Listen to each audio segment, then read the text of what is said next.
Hello guys, hopefully everyone is fine. In this video, we will be discussing the concept of set cover problem. Now, what is the problem? The problem is that we have been given certain sets. This is set A1, A, then B1, B2, and B3. A is actually entire set which is covering all the elements, which is 1, 2, 3, 4, 5. And B1, B2, B3 are subsets of A. B1 is 413 and it is having cost 5. B2 is 2 and 5, it is having cost 10. And B3 is 1432, it is having cost 3. So this is set a value which is given. So what is the problem? The problem is find that suitable subset that covers all suitable subset, or you can also write combination of subset. So it is combination of subset that covers all elements of set with less cost.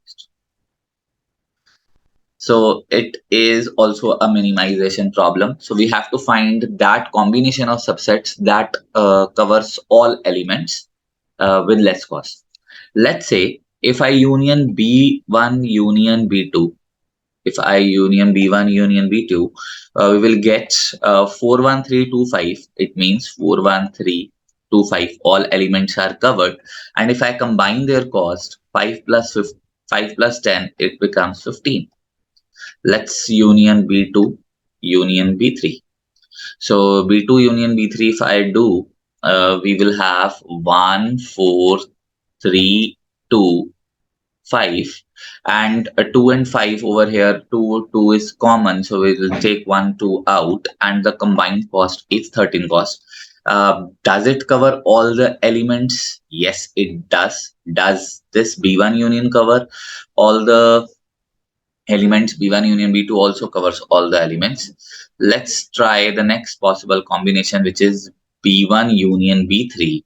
If I union this thing, we will get 1 4 3 2 and 413. 413 is common over here, but it is not covering all the elements. It is having cost 8, but does it cover all the elements? No, it doesn't. So if I union all the elements together, like B1 union B2 union B3, obviously it will have all the elements 1, 4, 3, 2, 5, and the cost would be 5 plus 10 plus 3, which is 15, and 18 cost. So guys, which particular combination is covering all the elements with less cost? This is none other than B2 union B3. So this covers all the elements of the set with minimum cost. This is known as set cover problem, right? If you have any doubt in this video, you can put it on comment box. Thank you for watching. Thank you very, very much.